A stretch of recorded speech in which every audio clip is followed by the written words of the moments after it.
oração profética de adoradoras. Glorificado, exaltado seja o nosso Senhor e Salvador pela tua vida. Que a graça e que a paz do nosso Senhor e Salvador seja com a sua vida e com a sua casa, em nome de Jesus. Nós estamos numa série Bastidores do Propósito, Identidade de Poder. E nós vamos falar hoje da pior consequência, a pior consequência que traz o amor ao dinheiro. A pior consequência que traz o amor ao dinheiro. Sejam todas bem-vindas. Glória a Deus pela tua vida. Glória a Deus. Glória a Deus. Aleluia, Jesus. Glória a Deus. Aleluias. Aleluias. Glória a Deus. Sejam todas bem-vindas. Nós vamos começar com a nossa oração. Glória a Deus. Envia esse aviãozinho para mais 12 pessoas. Em nome de Jesus. Glorificado, exaltado seja o Senhor. Pai querido, em nome do Senhor Jesus. Nós estamos aqui na tua presença, Pai. E em nome do Senhor Jesus, Pai. Eu me coloco aqui, Senhor, como vaso nas tuas mãos. Eu consagro, Senhor, este ambiente. Eu consagro, Senhor, essa atmosfera. Eu consagro, Senhor, essa plataforma. Em nome de Jesus, Pai. Em nome de Jesus. Tudo que for contrário, ó Pai, repreendo agora em nome do Senhor Jesus. Toda oração contrária, toda contrariedade, toda inveja, toda obra feita, em nome de Jesus Cristo, todo o espírito religioso, em nome de Jesus Cristo, toda a barreira espiritual, Pai, em nome de Jesus Cristo, eu ordeno agora que seja quebrada, que seja destruída e rompida, no nome santo do Senhor Jesus. Em nome do Senhor Jesus, Pai. Eu ministro, ó Pai, uma atmosfera de poder. Eu ministro, ó Pai, os teus anjos, ó Pai, acampados e servindo as suas filhas em cada lar, em cada ambiente, Pai. Eu ministro, Senhor, os ouvidos espirituais sendo abertos. Eu ministro, Senhor, toda a dureza de coração, Senhor, sendo despedaçada e destruída em nome de Jesus. Pai, em nome de Jesus, todo impedimento, ó Pai, ser rompido agora, no nome de Jesus Cristo. Todo impedimento espiritual, Pai, todo levante espiritual contrário, Senhor, à tua palavra, que estará sendo pregada e ministrada aqui, Pai. Em nome do Senhor Jesus Cristo, Pai. Em nome do Senhor Jesus Cristo, Pai. Toda religiosidade, toda incredulidade seja rompida agora, em nome de Jesus Cristo. Todas as legiões e castas demoníacas do principado de Leviatã batam em retirada agora, sejam destronados de cada coração, em nome de Jesus Cristo. Eu clamo agora, pelo sangue de Jesus Cristo agora, entrando, se estabelecendo em cada coração, Pai, trazendo a luz da tua verdade, trazendo, Pai, o amor de Cristo Jesus para cada vida e cada coração, Pai, trazendo a fome real e verdadeira da tua presença e pela tua presença, em nome de Jesus, Pai, em nome de Jesus. Em nome de Jesus, Pai. Em nome de Jesus, eu me entrego, Espírito Santo. Eu me entrego à tua presença, eu me entrego, Senhor, ao teu querer, à tua vontade. Que tudo que seja dito, tudo que seja ministrado, seja de acordo com a tua vontade. Seja para a glória e honra de Jesus Cristo. Eu te peço, Espírito Santo, glorifica Jesus. Espírito Santo, glorifica a Jesus. Espírito Santo, estabelece em cada coração a tua única e verdadeira verdade, que é Jesus Cristo, que é a revelação da glória, em nome de Jesus. Em nome de Jesus, Pai. Em nome de Jesus. Amar-se. Em nome de Jesus. Amém? Glória a Deus pela vida de cada uma de vocês.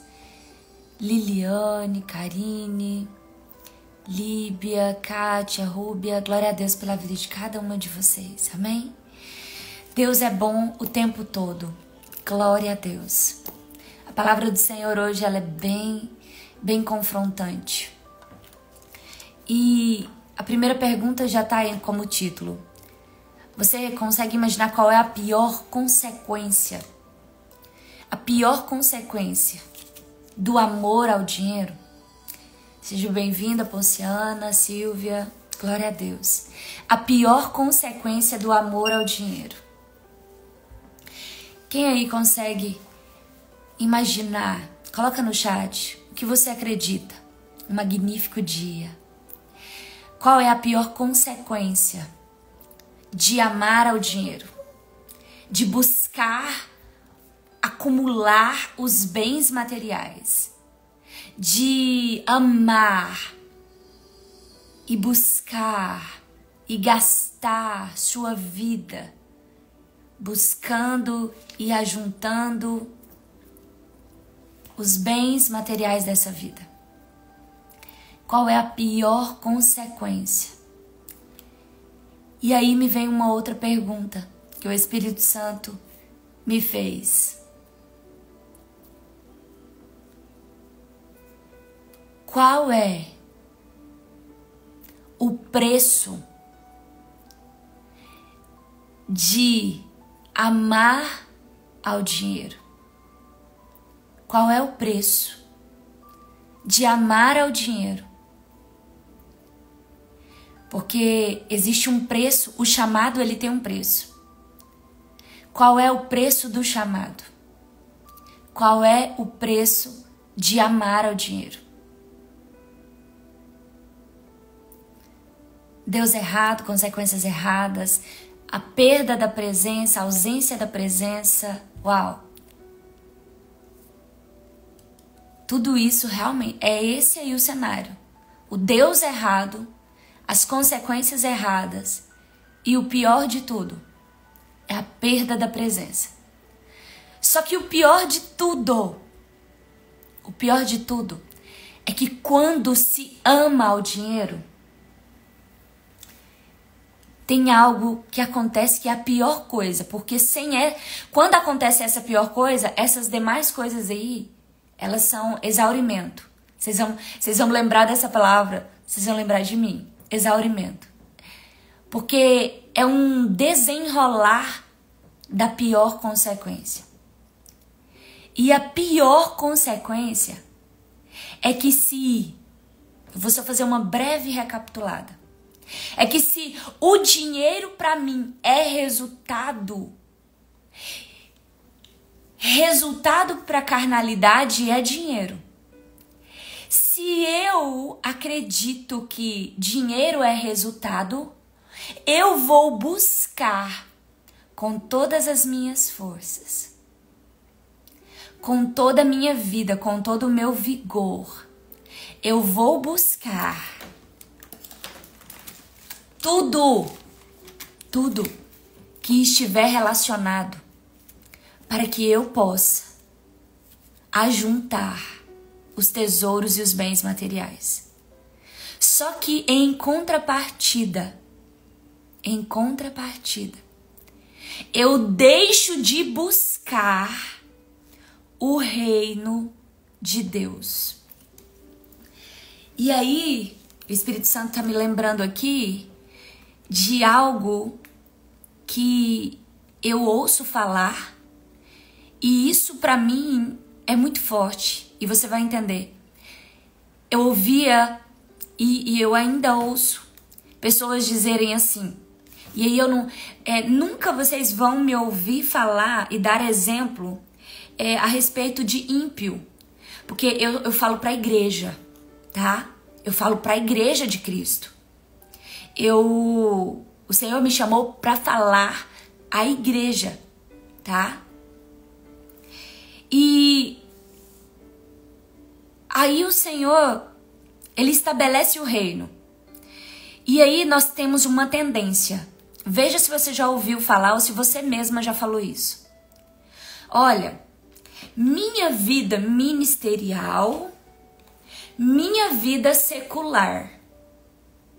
Eu tenho uma vida ministerial quando eu estou lá na instituição, igreja, e quando eu não estou lá na instituição, igreja, congregando, ocupando os cargos e as posições, eu tenho uma vida secular. Quem já ouviu isso? Quem já ouviu isso? A Ponciana colocou aí, a perda da salvação. O final é esse, a perda da salvação. Mas eu quero ir um pouquinho mais fundo com vocês, porque perder a salvação é a pior coisa é perder a salvação. Só que vamos dizer o seguinte: amar ao dinheiro vai trazer uma destruição para a nossa vida aqui na Terra. Uma destruição para a nossa vida aqui na Terra. E existem, inclusive Jesus nos deu uma parábola em que verdadeiramente o amor ao dinheiro, ele fez com que o rico perdesse a salvação, no caso de Lázaro. O rico e Lázaro. Mas é uma parábola do extremo, né? Porque eu não tô aqui para falar de quem perde ou quem vai ganhar a salvação no sentido do amor ao dinheiro. O que o amor ao dinheiro, e aí eu não quero chegar no ponto de perder a salvação, mas é uma consequência no caminhar. Porque o amor ao dinheiro, ele ao longo do caminho, ele te leva a pecar. E pecados estes que vão trazer morte espiritual. Então, esse pecado, por causa dessa busca do dinheiro no caminho, te faz sim perder a salvação.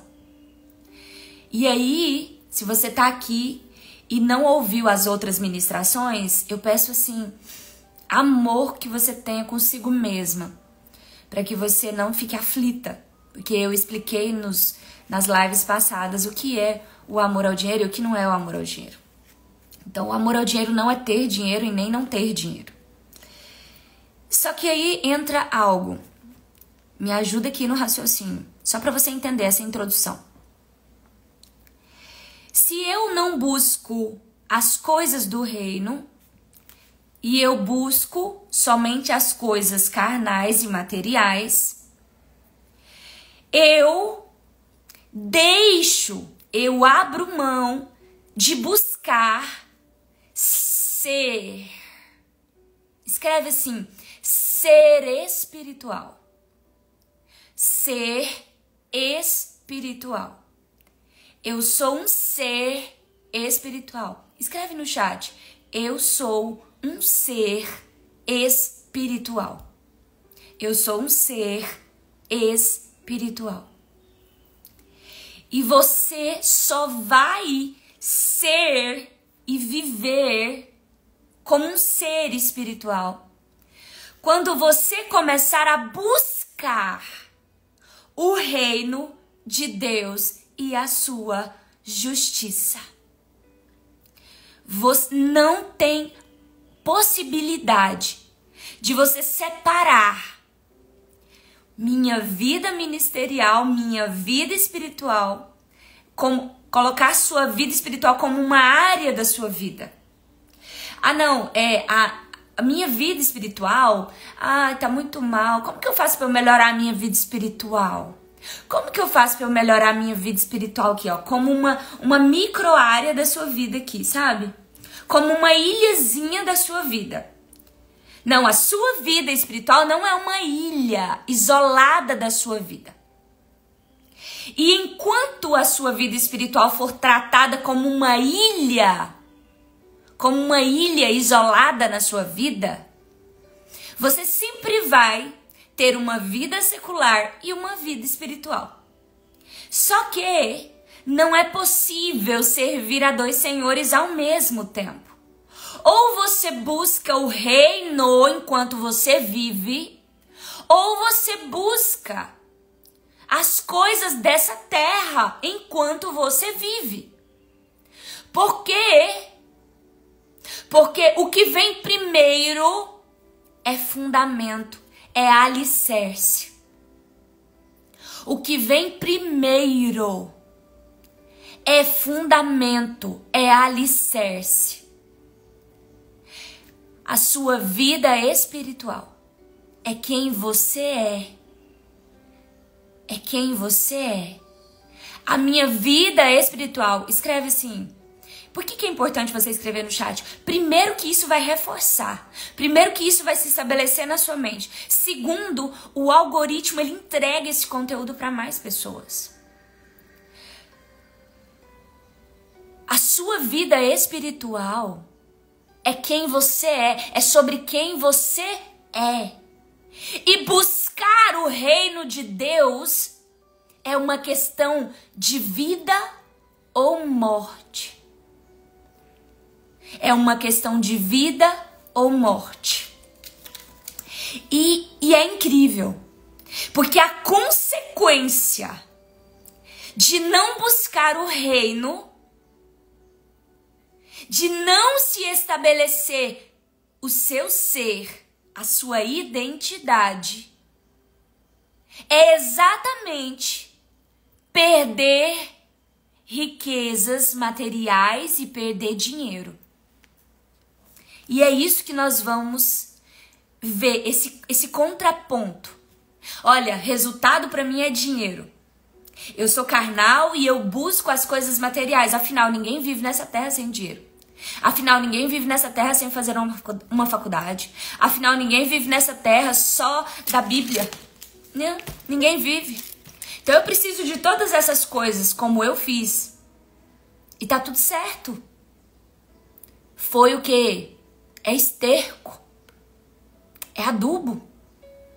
Só que tem coisa que é verdadeiramente esterco que não vai servir pra nada. Imagine, tem uma frase que diz assim, uma vida de M, sabe? Você vai entender. Uma vida de... Eu não quero falar isso aqui porque é uma palavra muito pesada. Então é uma vida de M. Quando você vive a vida não buscando o reino em primeiro lugar, eu posso dizer, eu tinha uma vida de... Essa é a pior coisa. Você ter uma vida que não serve pra nada. E aí, eu já vou te responder a pergunta. Qual é o preço de se amar ao dinheiro? O preço de se amar ao dinheiro é perder quem você é, a sua essência, a sua identidade, que você só se encontra, que você só estabelece na presença do Deus Todo-Poderoso. É morte em vida. E qual é o preço de não viver o seu chamado? Amando o dinheiro. Sabe qual é o... Eu não vou falar do preço ainda, porque isso é um outro tema, mas sabe qual é o custo? Vamos colocar qual é o custo? O custo de não viver o seu chamado. Sanidade mental. Paz. Não viver o seu chamado te custa e te custará a sua paz. E aí você pensa, uma palavra bem simples, né? Paz. Só que a palavra paz, ela é resumidamente uma palavra que vai de encontro à raiz do que significa verdadeiramente paz. Paz é ter uma vida abundante. É estar num lugar alto. É estar posicionada num lugar elevado. E esse lugar elevado é o céu. E você só pode estar nesse lugar elevado quando você se torna espiritual plenamente. Agora, qual é o nosso serviço? Qual que é o nosso serviço? O nosso trabalho? Tornarmos-nos dependentes do Espírito Santo para que Ele nos torne espirituais. Agora, qual é o preço de se viver o seu chamado? Abrir mão da sua vontade própria, da sua própria vontade. Para viver o seu chamado, você precisa abrir mão da sua própria vontade. Aí você pode pensar assim, é muito caro, Gleiciane. É muito caro quando eu escuto você falar que abriu mão de toda a sua vida profissional, de toda a sua vida secular, porque Deus te chamou e é muito caro. Só que eu, Gleiciane, sei o preço de não viver o chamado. Então, o preço de se viver o chamado é a tua própria vontade. E resumindo, a própria vontade é a sua própria vida. Agora, qual o preço de não viver o chamado? Sua sanidade, sua paz. E a pior consequência de todas, a depender do caminho que você levar, você perderá até a vida eterna. Até a vida eterna. Vamos ler Ageu? Amém? E você vai entender o que o Senhor quer falar com você hoje. Vamos ler só um pedaço e eu quero recomendar, direcionar você a ler, a meditar em Ageu, no livro de Ageu, do profeta Ageu, que é um pouquinho antes do Novo Testamento, fica ali perto do ladinho de Zacarias. Amém?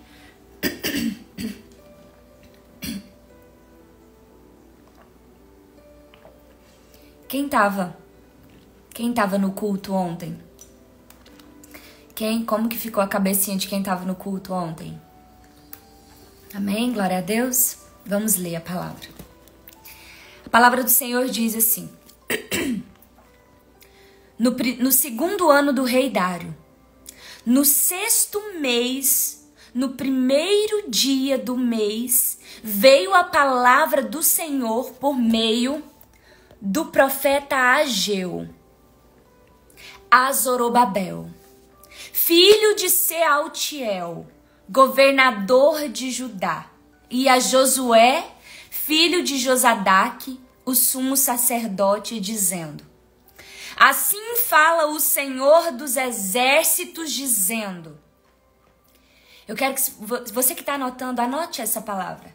Assim fala o Senhor dos exércitos. Quando o Senhor se refere a Ele mesmo como o Senhor dos exércitos, Ele está nos convocando e nos alertando sobre uma guerra.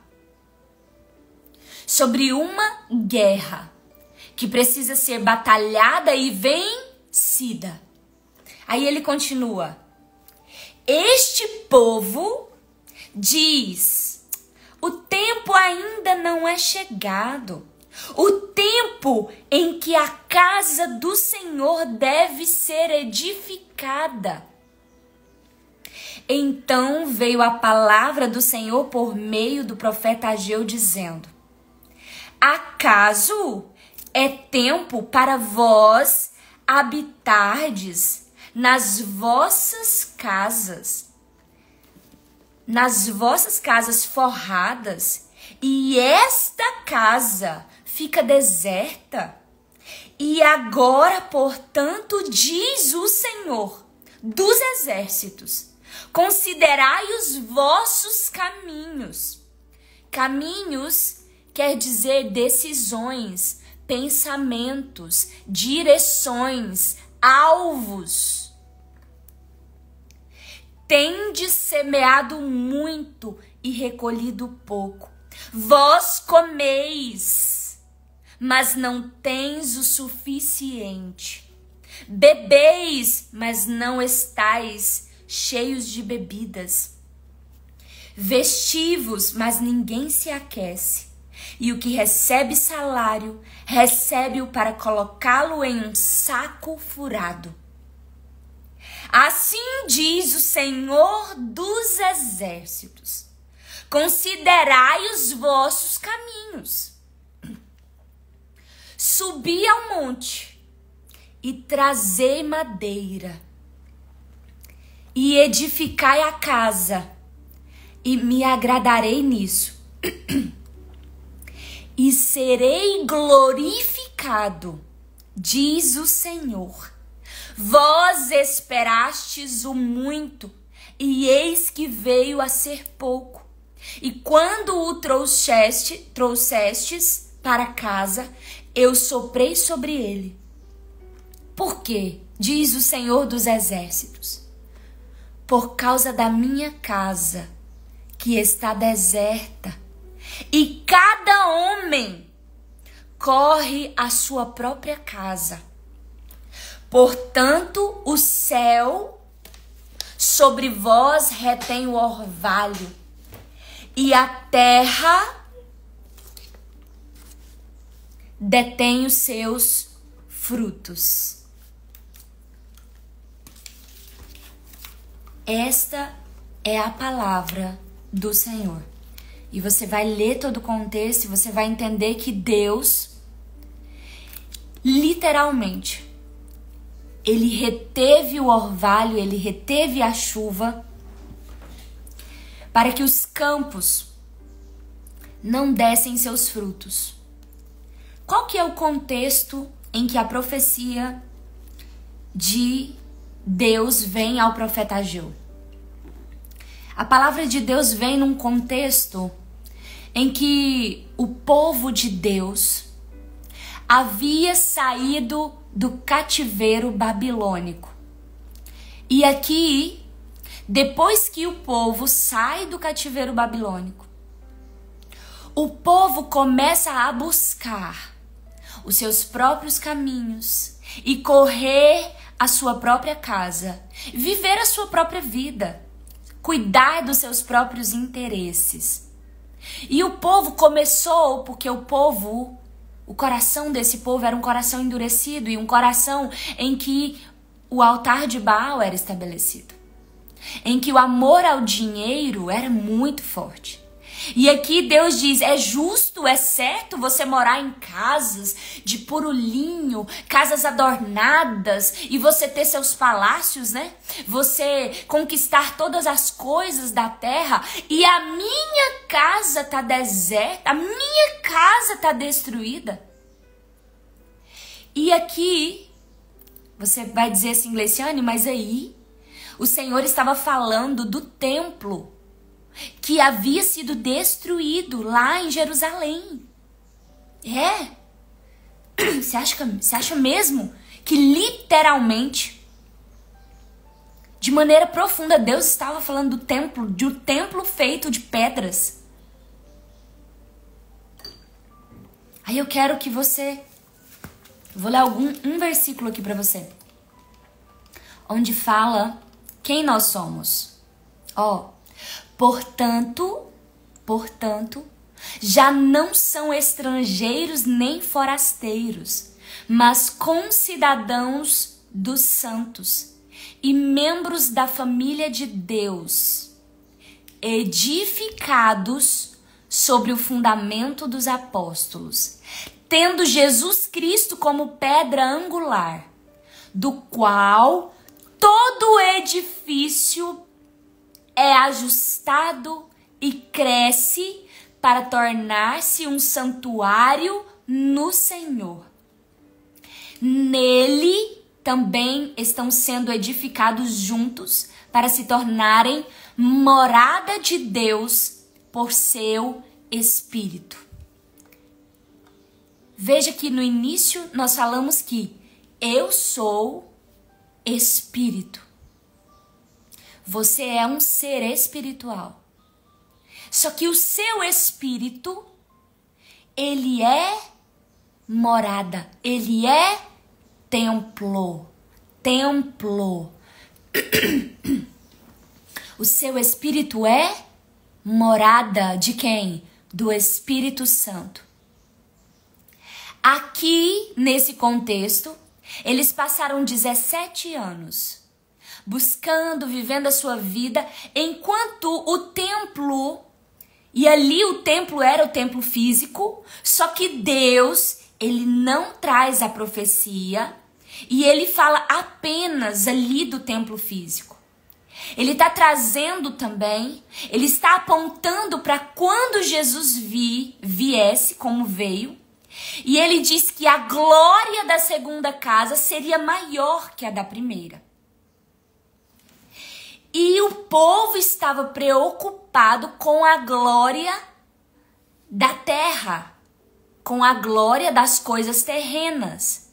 E o povo não estava preocupado com o templo do Senhor, porque antes de Jesus, o lugar onde o povo adorava a Deus era o templo físico. Era o templo onde tinha o lugar santo, o lugar santíssimo, e onde a presença de Deus, a glória de Deus descia, e onde o sumo sacerdote adentrava, fazia os sacrifícios, apresentava ao Senhor, fazia a remissão dos pecados, as ofertas. E o Senhor olha e diz para o povo: olha, eu retive o orvalho do céu. Você tem plantado e você não tem colhido. Você tem comido, mas você não está satisfeito. Você bebe, mas você parece que não bebeu nada. O amor ao dinheiro nos leva a não ter nunca o suficiente. E num ponto assim, num nível muito terrível. Você perde. Aqui diz, você está colocando o seu salário num saco furado. Sabe quando tudo que você ganha não dá pra nada. Tudo que você está fazendo, você está buscando, não o reino, mas você está buscando todas as coisas dessa terra, beleza. Só que a consequência disso é que você está colocando isso num saco furado. Você acha que você está acumulando na terra, só que você está perdendo vida na terra. E aí o Senhor me trouxe uma revelação que você pode pensar assim: Gleiciane, como eu faço? Como é que acontece a edificação do meu espírito? Como que isso acontece?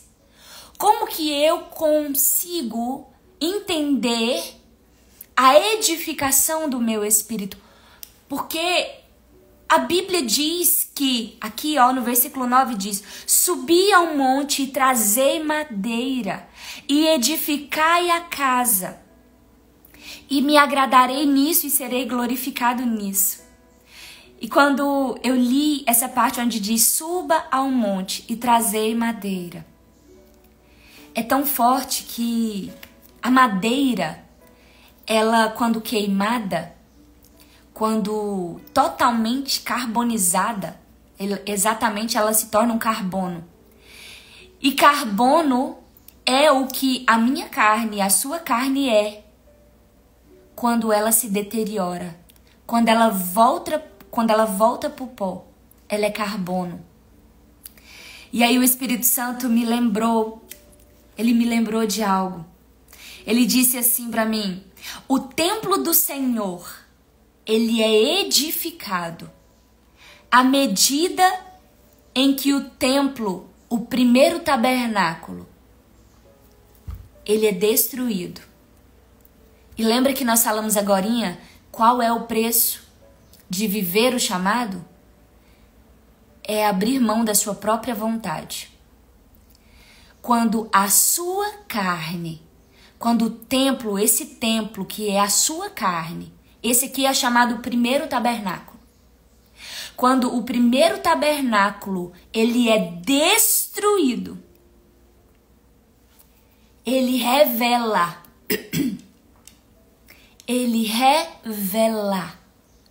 o segundo tabernáculo oculto. O tabernáculo oculto é o seu espírito, é quem você é. E aí o Espírito Santo me lembrou do que Jesus disse antes de se entregar em sacrifício. Olha o que Jesus diz. Lucas. Vamos aqui primeiro em João 2,19. João 2,19. Aqui. Olha o que Jesus diz. Jesus lhes respondeu dizendo: destrua este templo, e em 3 dias eu o levantarei. Destrua este templo. Jesus estava ali no templo de Jerusalém. E Jesus estava... Aí eu quero que você me acompanhe devagarzinho agora. O corpo de Jesus, a carne de Jesus, o homem carnal, o homem exterior de Jesus, ele estava falando do seu próprio corpo, da sua própria carne. Mas ele também estava falando do templo, porque ele estava no templo, ele tinha entrado e falado e derrubado as mesas dos cambistas, e ele diz: destruas este templo. Aí ele diz: destruas este templo. Em 3 dias eu o levantarei. Eu não sei se você sabe, mas Jesus Cristo, quando ele foi entregue como sacrifício vivo, e ele foi morto ali no madeiro, teve um terremoto. Um terrível terremoto. Quando o corpo de Jesus foi destruído ali, pela morte física, o primeiro tabernáculo foi destruído. E o templo foi totalmente danificado pelo terremoto. Caiu colunas. Foi um terrível terremoto. E o véu espiritual e o véu físico do templo foi rasgado de cima a baixo. E esse véu que separava a presença e a glória de Deus do meu homem interior, do meu espírito, com livre acesso, esse véu foi rasgado, esse véu foi aberto, destruído. Agora eu quero que você pense. No mesmo momento que aconteceu a destruição do corpo, da carne e do templo ali, e sabe o que significa aquele templo ali que foi destruído? Ele representa a carne, a dureza de coração do homem, a dureza de coração do povo de Deus e da religiosidade gerada pela dureza de coração. E a palavra de Deus diz que os fariseus, no versículo 14 do capítulo 16 de Lucas, quando Jesus estava falando para eles buscar ao reino em primeiro lugar, que é impossível a servir aos 2 senhores, os mesmos fariseus que zombaram de Jesus quando ele estava exortando e ensinando a respeito do amor ao dinheiro, foram os mesmos fariseus que crucificaram Jesus. Os mesmos fariseus que crucificaram Jesus. E aí vem um alerta. Ou você edifica o templo, o seu espírito, ou a sua carne vai destruir você.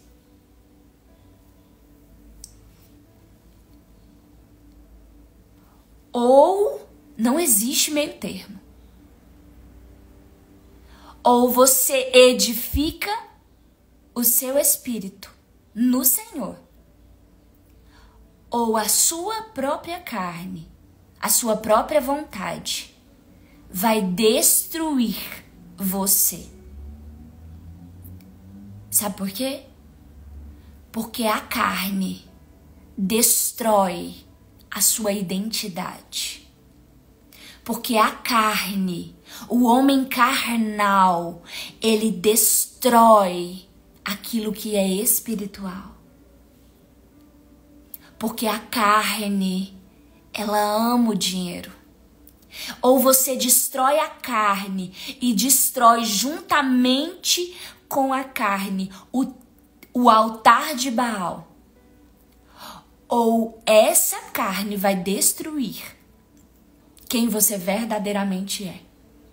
E por consequência, o dinheiro vai se esvair e nunca será o suficiente. E todas as bênçãos que são recompensas da obediência, elas fugirão de você. Escreve no chat aí. Ou você destrói a sua carne, ou a sua carne vai destruir a sua identidade. Vai destruir quem você é. E por fim, ainda perder a vida eterna. Uma das parábolas mais chocantes da palavra de Deus está em Lucas 16, 19. Lucas 16, 19. Quem aí? É uma palavra dura. É uma palavra dura, não é uma palavra fácil de se ouvir. E agora a gente vai finalizar lá em Ageu. Tá? Nós estamos o raciocínio, eu quero que você entenda. E aí eu vou trazer para você aqui uma grande revelação, que eu já comecei a falar, só que eu vou deixar ela de forma clara para você. Como edificar o meu espírito. Como edificar e construir e reconstruir o templo do Senhor. Porque o profeta Ageu, ele recebeu do Senhor uma palavra. Ele recebeu do Senhor uma exortação para o povo. E o povo obedeceu. Coloque no chat o que você acredita. Quanto tempo é necessário? Quanto tempo de nossa vida é necessário para se reedificar o templo, o nosso espírito? Quanto tempo você acredita? Tempo? Quantos anos? Quantos meses? Quanto tempo você acredita que é necessário para edificar o seu espírito? Você viu o que Jesus disse? E aqui é onde está a revelação. O que Jesus disse? Jesus disse que... João 2, né? Ele disse que em 3 dias... ele levantaria o templo. E eu vou trazer uma coisa muito poderosa para você. 3 dias. 3 dias. Cada dia representa uma quantidade de anos. Vou colocar aqui um desafio aqui. Quantos anos representa cada ano ou cada dia que Jesus ficou ali? 3 dias ele morto, 3 dias o templo destruído. Cada dia representa quantos anos? Eu vou deixar esse desafio aqui pra gente finalizar. Quantos anos você acredita que representa cada dia no que Jesus diz? Em 3 dias eu levantarei este templo. Em 3 dias. Coloca aí, vocês não precisam... Ei, ó, essas mentoradas, elas são fortes. Glória a Deus, tá vendo? A Liliane já entregou aí. Quem mais concorda com a Liliane? Eu já dei o spoiler certo, né? Mas olha, eu quero ler com você Lucas 16. Lucas 16. Lucas 16, versículo 19 em diante.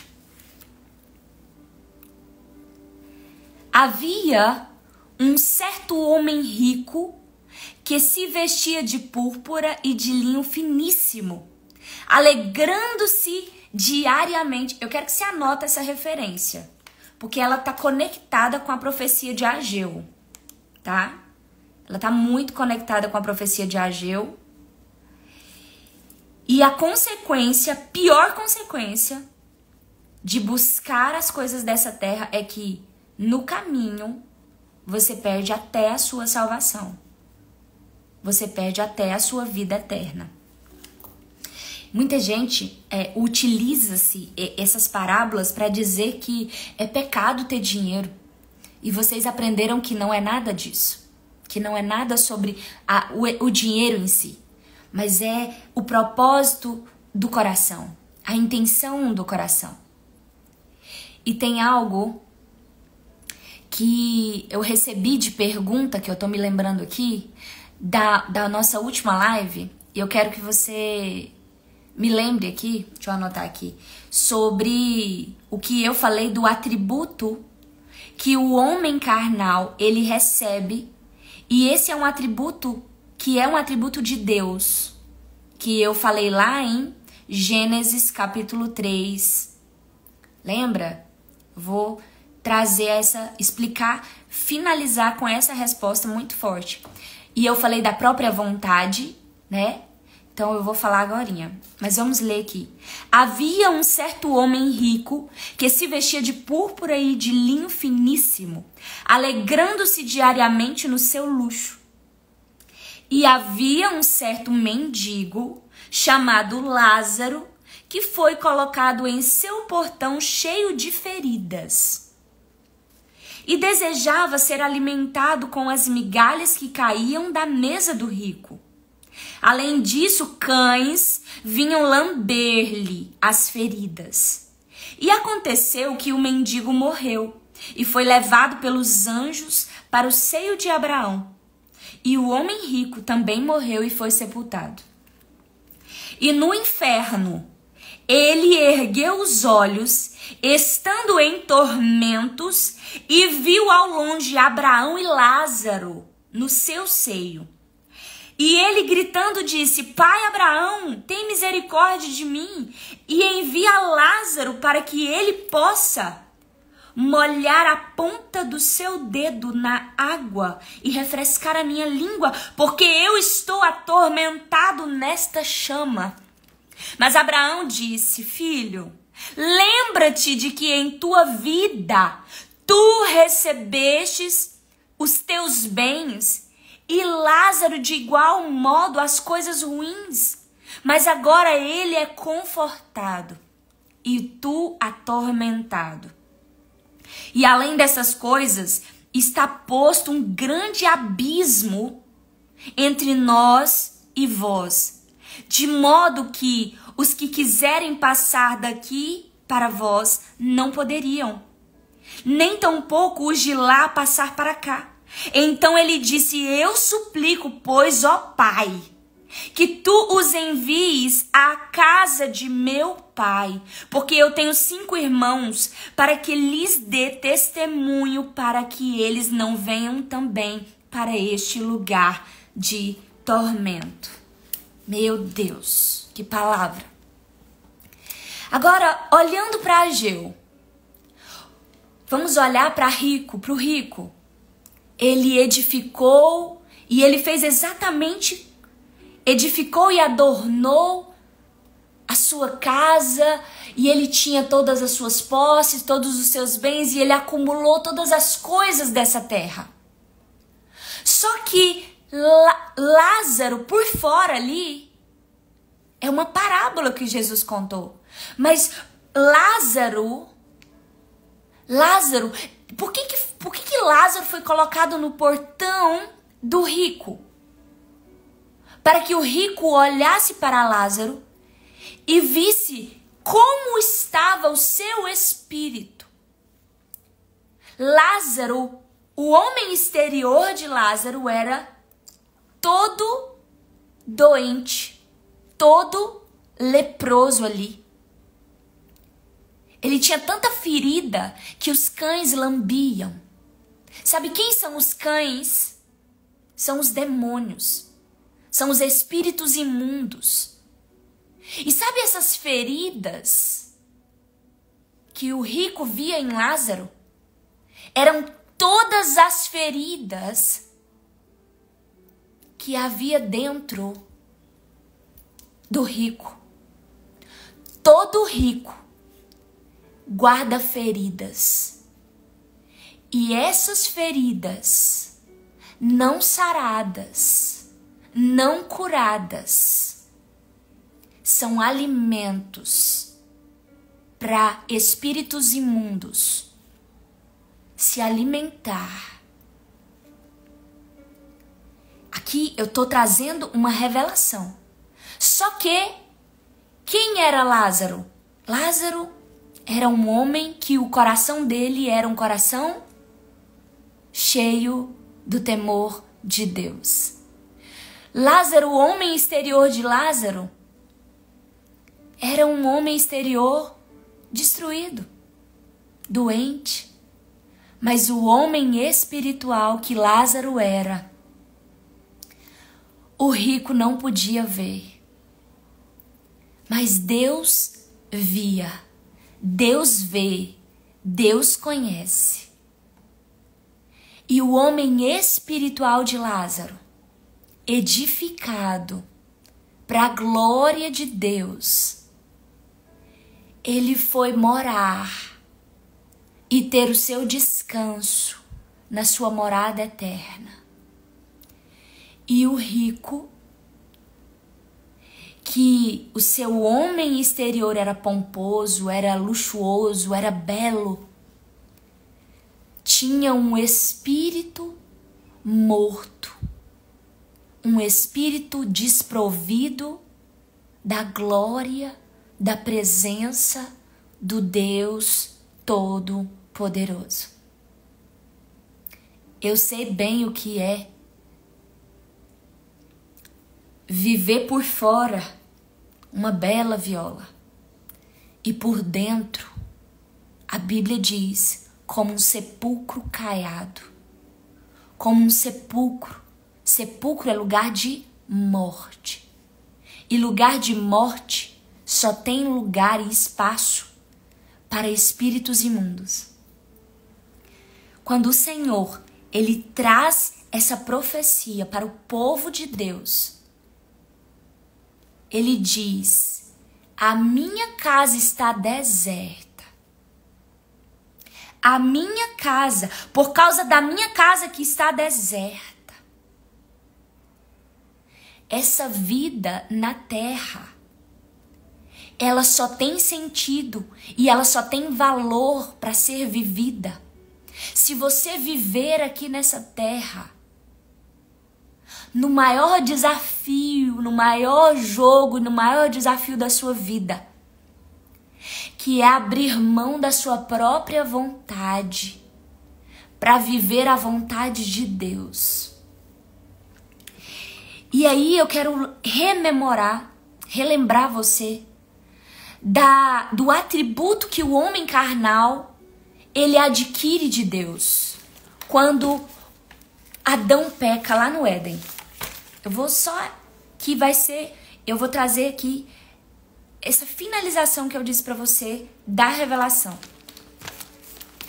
Olha o que diz em Gênesis 3, versículo 22. Diz assim: E o Senhor Deus disse: eis que o homem tornou-se como um de nós. Ele está dizendo aqui que o homem carnal, agora o Adão, ele não era mais um homem espiritual. Agora Adão, ele era um homem carnal. Um homem com a natureza pecaminosa. E Deus diz: eis que o homem se tornou como um de nós. E aqui, o Senhor, ele está dizendo, aqui é uma revelação muito oculta. E o Senhor está dizendo uma coisa. O homem carnal, ele tem um atributo que Deus tem. Que atributo é esse? Vontade. Quando o homem era espiritual, a vontade de Deus era soberana. Quando o homem peca, esse homem carnal, esse templo aqui, ó, esse templo carnal, ele tem uma própria vontade. Quando eu vivo a minha vida de acordo com a minha própria vontade, os meus próprios pensamentos, planos, intentos, direção, caminho, eu estou vivendo de acordo com a minha própria vontade. E eu estou sendo Deus da minha própria vida. Porque eu estou trazendo a minha vontade própria como sendo soberana sobre a minha própria vida. Se eu vivo a minha vida de acordo com a carnalidade, de acordo com as coisas deste mundo, de acordo com o que os meus olhos carnais estão vendo, eu estou vivendo a minha própria vontade para o prazer da minha própria cobiça, dos meus próprios deleites, dos meus próprios desejos. Quando aí é aqui que eu vou entregar para você. Ficou claro essa questão do que o homem carnal, ele recebeu, e ele diz: eis que o homem se tornou como um de nós para conhecer o bem e o mal. Ele tornou-se opositor de Deus. Aí eu quero te trazer essa profunda revelação. Coloca, quem aí tá entendendo, ó? Esse homem carnal aqui, que você é, sabe? Que tem desejos, intenções, planos, né? Que quer conquistar tanta coisa aqui nessa terra. Esse homem carnal, ele é um opositor de Deus. Por isso que a Bíblia diz que Deus abate o orgulhoso. Deus, ele abate o orgulhoso porque o orgulhoso, ele é aquele, orgulhoso é um atributo recebido por todo aquele, por toda aquela que vive independente da vontade de Deus. Que vive independente do quanto você congrega, independente do tanto que você lê a Bíblia. Se você não vive pela vontade de Deus, dependente da vontade de Deus, você vive dependente da sua própria vontade, você é dirigido pela sua própria vontade e dirigido pela sua carne. E quando você é dirigido pela sua própria carne, você se opõe a Deus, porque é a sua vontade, a sua própria vontade, opondo-se à vontade soberana de Deus. E quando a sua própria vontade se opõe à vontade soberana de Deus, você se torna um servo de Baal, um servo de Leviatã, que é o rei dos orgulhosos, E você está vivendo no engano, na cegueira. E o que você precisa fazer? O que nós precisamos fazer? Nós precisamos edificar o nosso ser, a nossa essência, a nossa identidade, o nosso espírito. E qual é a principal, o que Deus está dizendo na palavra dele quando ele diz, subir ao monte, trazer madeira? Ele está dizendo, e quando Jesus diz, se você destruir esse templo em 3 dias, eu levantarei em 3 dias. Se você destruir, eu levantarei em 3 dias. Ele estava dizendo, para que você seja edificado espiritualmente, para que o seu espírito venha a se revelar, a se manifestar. Esse homem carnal precisa morrer. E entenda, não estamos falando de uma morte literal. Porque a morte deste homem carnal, ela acontece quando você começa a fazer a vontade de Deus, ao invés de continuar fazendo a sua própria vontade. À medida que o seu homem carnal é destruído, à medida que o seu homem carnal é destruído, o seu homem interior, o seu espírito, é manifestado, é edificado, é levantado. Sabe o que é construir no reino? Para você construir algo espiritual, você precisa destruir aquilo que é carnal e material. Quando Jesus está ali, se entrega em carne, o homem carnal estava olhando para a carne. Consegui destruir Jesus. O homem carnal não conseguia e não consegue ver o que é o espiritual. E à medida que aquela carne de Jesus era destruída ali, ele nos dá e ele nos deu a decisão de vivermos na nossa essência, para que a nossa identidade em Cristo, o nosso ser espiritual venha a ser manifestado. A edificação do seu espírito acontece na contramão, né? Primeiro você mortifica a sua carne, a sua vontade. À medida em que a sua vontade perde espaço, lugar na sua vida, o seu homem espiritual interior, ele começa a ser revelado para você, para Deus e para os homens.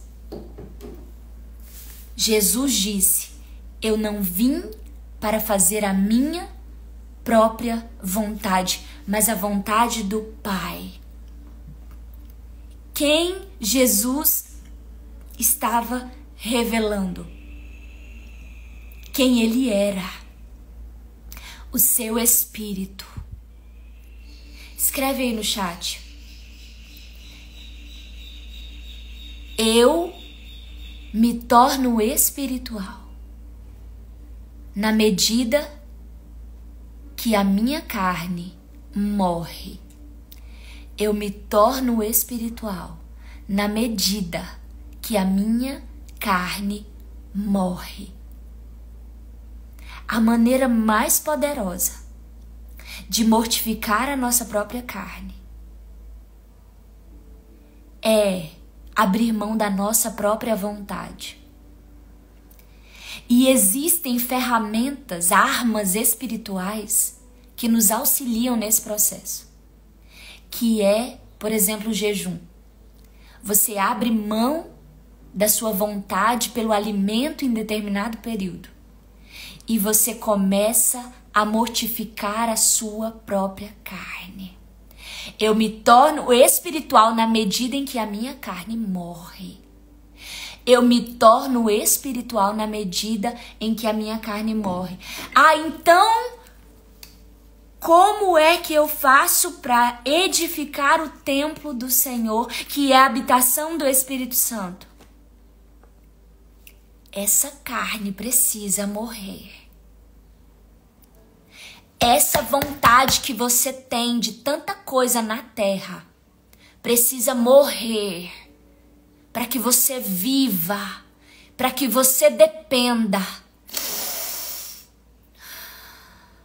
para que você necessite, como o ar que você respira, de viver a vontade de Deus de forma absoluta. Enquanto a vontade de Deus não for soberana na sua vida. E sabe quando que isso acontece? Todo dia. E aí eu vou responder a pergunta: quantos anos para cada dia que Jesus esteve morto? Não sei se você sabe, mas a lei, os mandamentos, a ordenação do sacerdócio só era permitida, a ordenação, a partir dos 25 anos poderia servir ali, a partir dos 20 anos servia no templo, mas o sacerdócio só poderia ser desempenhado na idade da maturidade. 30 anos. Cada dia que Jesus esteve morto representou 10 anos. 10 anos. Para cada dia, 10 anos. Jesus esteve quase 30 anos na terra e ele não cumpriu o seu ministério antes que ele estivesse ali próximo aos seus 30 anos. Isso é profético e isso é cumprimento da lei, é cumprimento de mandamento. Para cada dia, ele estava dizendo: a sua carne precisa morrer. E para cada ano, vamos dar um exemplo, você decide morrer para sua vida. Para sua vida, para suas vontades, a partir de agora. A média, e eu estou trazendo a média por quê? Porque cada história, cada contexto é personalizado pelo Espírito Santo. O Espírito Santo, ele personaliza o preparo, a ordenação do seu chamado. Então, a ordenação do seu chamado nunca vai ser igual à ordenação e à preparação do chamado de outra pessoa. Por exemplo, eu sei exatamente os 3 anos que eu precisei abrir mão da minha própria vontade. Esses 3 anos foram muito difíceis. Os 3 anos, o primeiro ano que o Senhor começou a me pedir, foi em 2021. Em 2021 foi o primeiro ano. E para cada ano, existe um processo. E para cada ano de renúncia, existe um acesso de unção. Ali você está vendo 4 taças. A última, lembra do exaurimento? A última já é entrando num outro processo de mais 4 níveis. Só que desde 2018 eu estava vivendo um processo de renúncia da minha própria vontade, de mortificação. Só que isso foi intensificado nos 3 anos. Então, se eu fosse contar 3 anos, já tinha passado 3 anos. Então, existe um contexto específico, singular para cada vida. Então, mas os 3 anos esses 3 anos, para cada dia que Jesus esteve ali, 3 dias. Ele esteve morto 3 dias e ao terceiro dia ele ressuscitou. Ao terceiro dia ele ressuscitou. Porque no terceiro ano em que você está vivendo e estabelecendo a sua identidade, você já começa a viver o seu chamado. Você cumpre. Porque Jesus, ele viveu. Os discípulos de Jesus, eles foram edificados enquanto eles andavam com Jesus. E nós precisamos entender que Deus, ele precisa do nosso tempo, ele precisa do seu tempo. Eu já vou orar com você. Eu sei que essa palavra é muito dura, muito pesada, mas a verdade é, ou você mata e mortifica a sua carne, ou a sua carne vai matar você e o seu chamado. Carne e chamado são inimigos entre si. A carne, ela destrói tudo que é espiritual. Tudo que é espiritual, a carne destrói. Se você for contar para alguém que é carnal o que nós estamos conversando aqui, ele vai destruir o que você vai falar para ele. Porque ele é carnal. E eu estou aqui falando como para espirituais. Eu estou falando para espirituais. Ah, Gleiciane, mas eu ainda tenho muito ainda. Se você começou, o difícil é a decisão. Agora, se você ainda não começou, eu vou deixar uma pergunta aqui para você. Será que a tua paz, a tua sanidade, vale você resistir ao seu chamado? O preço do chamado é alto. É tudo. É a sua própria vontade. Só que a recompensa, ela é eterna. Aí às vezes você pensa assim, Gleiciane, mas viver o chamado não é requisito para salvação. Você tá certo. Salvação, você adquire ela crendo e confessando Jesus como Senhor e Salvador. Só que se você viver 100 anos aqui na terra, crendo que Jesus é Senhor e Salvador, não vivendo o seu chamado, você vai estar vivendo uma vida de insanidade. Para mim, a pior coisa que não viver o chamado traz, sabe o que é? Depressão. E a depressão, ela traz todas as outras coisas. Porque tem gente que tem um câncer e acha que não tá depressivo.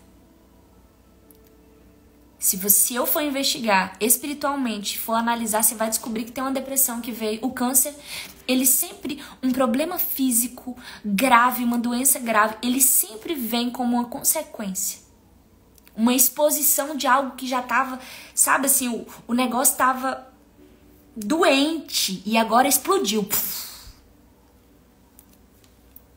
Ou você vive uma vida espiritual, ou a sua carne vai destruir a sua vida. O Senhor, ele fala, ele fala, ele fala, ele fala. E quem tem ouvidos, ouça o que o Espírito Santo diz às igrejas. E o que o Espírito Santo diz à igreja hoje. Em nome de Jesus. Amém? Amanhã, se Deus permitir, eu estarei aqui novamente. Eu vou orar com você agora, tá? É confortável acordar e vir fazer a live? Não. Só que eu abri mão de viver a minha vontade para viver a vontade soberana de Deus. Eu não quero mais viver o meu conforto. A minha casa de linho fino, adornada.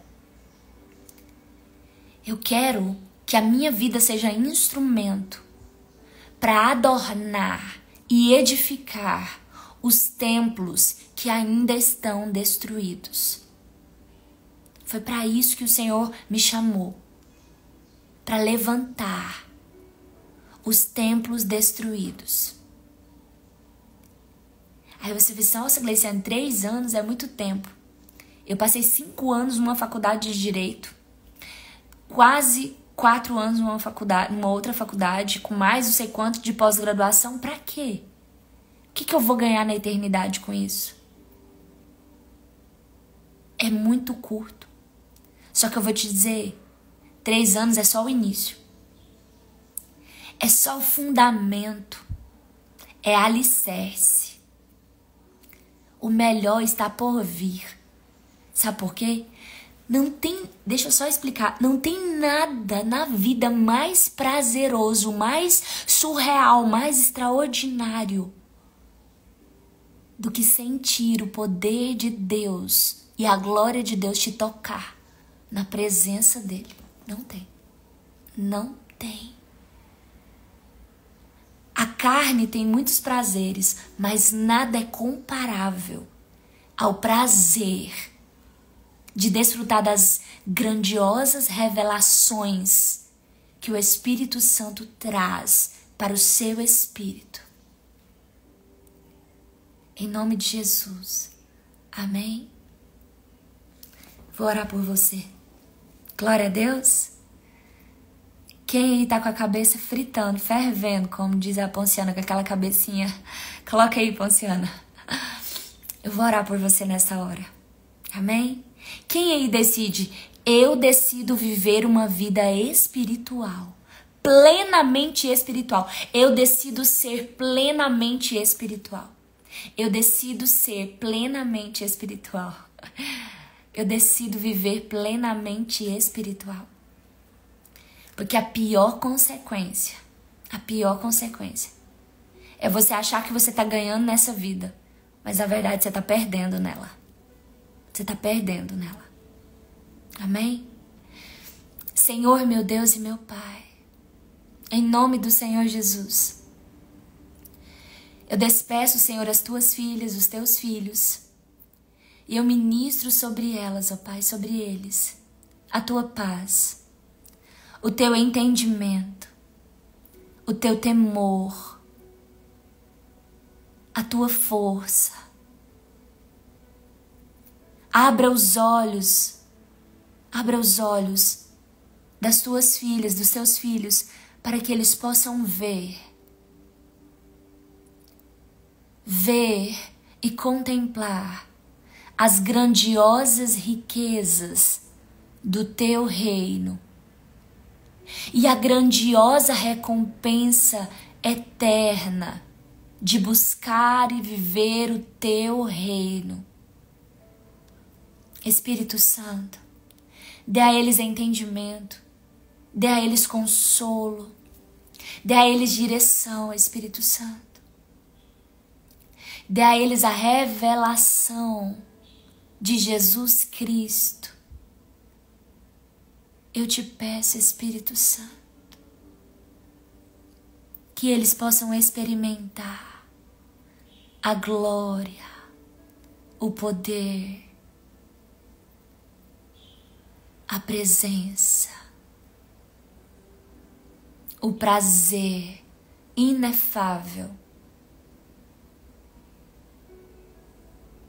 de te obedecer,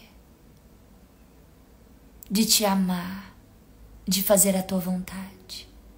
Em nome de Jesus. Em nome de Jesus. Sabe quanto tempo? Quanto tempo durou a reconstrução deste segundo templo lá de Jerusalém? Quem aí imagina quanto tempo durou a reconstrução deste templo?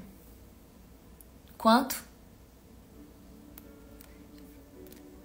tempo durou a reconstrução aqui? Depois que o povo decidiu, o povo ouviu, obedeceu à voz de Deus e o povo reconstruiu e o povo ouviu a voz de Deus.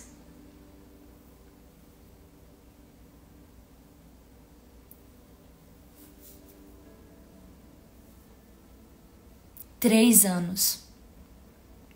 É muito profético, não é? É muito profético. Não existe nada na Bíblia por acaso. 3 anos. A reconstrução do templo. E sabe o que a palavra do Senhor veio e disse? Versículo 7 do capítulo 2 diz: E farei tremer todas as nações, e o desejado de todas as nações virá. E eu encherei esta casa de glória, diz o Senhor dos Exércitos. A prata é minha e o ouro é meu, diz o Senhor dos Exércitos. A glória desta última casa será maior do que a da primeira, diz o Senhor dos Exércitos. E neste lugar darei a paz, diz o Senhor dos Exércitos. Quem estabelece a sua identidade, quem estabelece o seu espírito, quem estabelece uma vida espiritual, tem paz, tem glória, tem honra dobrada, tem glória. A glória é maior. Você acha que é bom fazer a sua própria vontade? Experimenta fazer a vontade de Deus. Assim diz o Senhor. Que Deus abençoe sua vida, abençoe o seu dia. E só um spoiler, amanhã é domingo. Amanhã nós temos a nossa terceira live do nosso propósito 52 dias, renovação da mente. Se você quer ainda entrar no nosso propósito, é possível, Gleiciane. É possível. Você começa de agora e segue os seus 52 dias. Você não pode perder a oportunidade de destruir esse templo, para que o templo verdadeiro do Senhor, ele se estabeleça e ele cresça para a glória do Senhor Jesus. Amém? Então amanhã às 15 horas nós temos a nossa live. Para a glória do nome de Jesus. 3 anos. Tem gente que já começou e já está lá na frente. Mas quando você entende o processo, fica mais fácil. Amanhã estamos aqui de volta, se Deus quiser. Domingão é só para os espirituais.